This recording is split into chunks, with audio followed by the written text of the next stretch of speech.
Shalom peuple de Dieu, Binobozo Nanga, dans les réseaux sociaux de près ou de loin, c'est toujours moi votre humble serviteur, Bishop Jacques Baya Lévéa.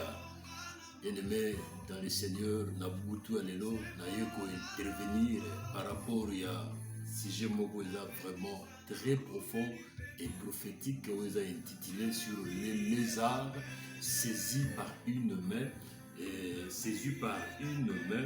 et il se retrouve dans le palais royal. Zako se référer dans mon candidat Proverbe chapitre 30 verset 28. Bien-aimé Kuna roi Salomo Azoloba les arbres simbien na loboko et transféré na ndako ya mokonzi. Alors bien-aimé dans le Seigneur na partie oyo le roi Salomo bien-aimé dans le Seigneur Akoloba non seulement étant qu'un roi, mais bien-aimé Azoloba le roi prophète. Pourquoi? Parce que Makambo roi à Monaki, bien-aimé dans le Seigneur, et lequel va tondement. Comment bien-aimé dans le Seigneur, nous sommes les lézards. Nyamawa a classé parmi les reptiles impurs. Aza kokota na kwa mokonzi. Et bien-aimé, et le point lequel est tondement. Il y a roi Salomon. Alors par rapport à la prophétie Tozoloba bien aimé dans le Seigneur, tant roi a au monango, la bika au monango le roi prophète. Alors par rapport à la prophétie, bien aimé, les véritables lézards, c'est la personne de Mephibosheth. Roi Azar se référer à l'histoire de Mephibosheth, bien aimé dans le Seigneur, roi a au kama comment Mephibosheth perclus de pied. Bien-aimé dans le Seigneur, Azar s'est retrouvé dans le palais royal et Azar se mettre à la même table que les rois. Bien-aimé, qui est impur. C'est-à-dire que, bien-aimé, par rapport à la prophétie Tozoloba Boye, que, bien-aimé, Mephibosheth a symbolisé l'image, bien-aimé, il y a l'église, les nations du monde que nous sommes, les nations des mondes que nous sommes, bien-aimés. Les seigneurs, c'est-à-dire que ceux qui ont accepté, il y a pour participer à la table royale. C'est-à-dire que la table était dressée juste pour les enfants dignes de la maison où ils ont Israël. C'est-à-dire que, bien aimé dans les seigneurs, tous ont accès à la table. Il y a des qui là, roi, qui là, Salomon. Salomon a s'est posé tant de questions de savoir que la table est dressée pour la bichoter.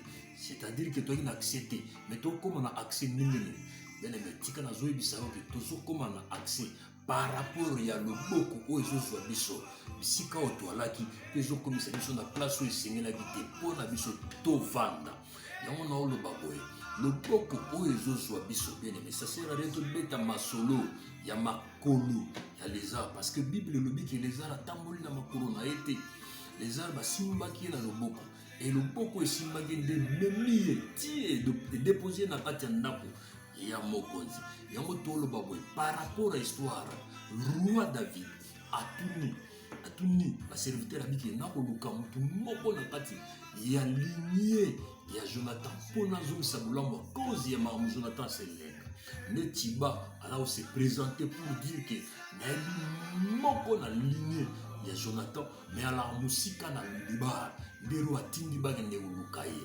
azung sabulamba cause ya Jonathan bien-aimé à la Gidan. Bien-aimé Jonathan est moins à Saoul. Oh, David a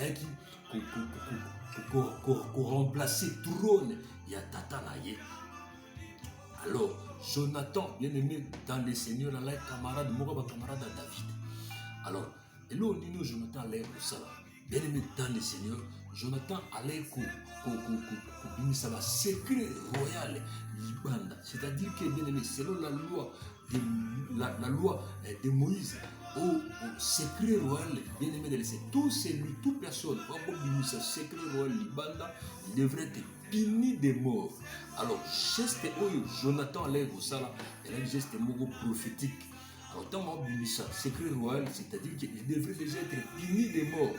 Par rapport à la prophétie de l'Obaké, bien aimé dans le Seigneur, secret, c'est-à-dire que, bien aimé dans le Seigneur, Aroulaxabiso déjà véritable identité naïe, qu'il était bien aimé dans le Seigneur, donc on a l'image à Christ. C'est un sa vérité, il y a des images à Golgotha, Asa aussi sacrifié. Et c'est bien fait, mais ezozonga na bénéfice ya mwana na ye na kombo ya Mephibosheth. C'est-à-dire qu'il est bien fait l'élanda de Mephibosheth pour nous récupérer dans le débat et qu'on me marie dans le mokonzi. Là tu as accès à vendre na table ya mokonzi. Par rapport, bien aimé dans le Seigneur, il y a bien fait. Oh Jonathan, le véritable Jonathan, à l'image de Jésus-Christ, bah bien fait la inde de nous musikape mini biso na table royale. Samba pambola biso, bien aimé dans le Seigneur, tikana bisayo, nous avons de près de loin, na clôturer que sans pourtant na bisayo, que bien aimé dans le Seigneur, tango koti ya zoni na kati ya ndako ya mokonzi. Jonathan tango komi na kati ya ndako ya mokonzi. C'est-à-dire que mokonzi, bien aimé dans le Seigneur, le roi David a zongisela ye, ba bien nyo surtout pour ba tata na ye, na ba koko na ye, oya bungisaki. C'est-à-dire que dans une bien aimé, le temps est venu pour toi, bien aimé dans le Seigneur, pour récupérer tout ce que tu avais perdu. Ce que vous allez pour récupérer à côté. Oh, les véritables maisons de David, c'est ça même, bien aimé, les écrits sacrés, c'est ça la parole de Dieu, c'est ça la Bible, c'est ça la parcelle de Dieu. Et mais chaque fois que vous allez bien aimé dans le Seigneur, vous allez accepter. Et on a besoin pour interpeller que le temps est venu pour toi, zonga na kati ya parcelle de Dieu, et zamba ozongi c'est le balo bungisaki. Oui, rien n'est impossible à Dieu à celui qui croit. Zamba ozongi c'est le mosala bungisaki. Zamba na biso bien aimé, zamba ba possibilité illimitée. Zamba ozongi c'est là bien aimé santé au perdaki. Zamba ozongi c'est là au nyoso yo bungisaki. Condition moko ni balete misa tout est quatre te zaka yo ozongi la zonga na makolo na ye. Aozela ozamba pambola yo. Zamba pambola. Que Dieu te bénisse.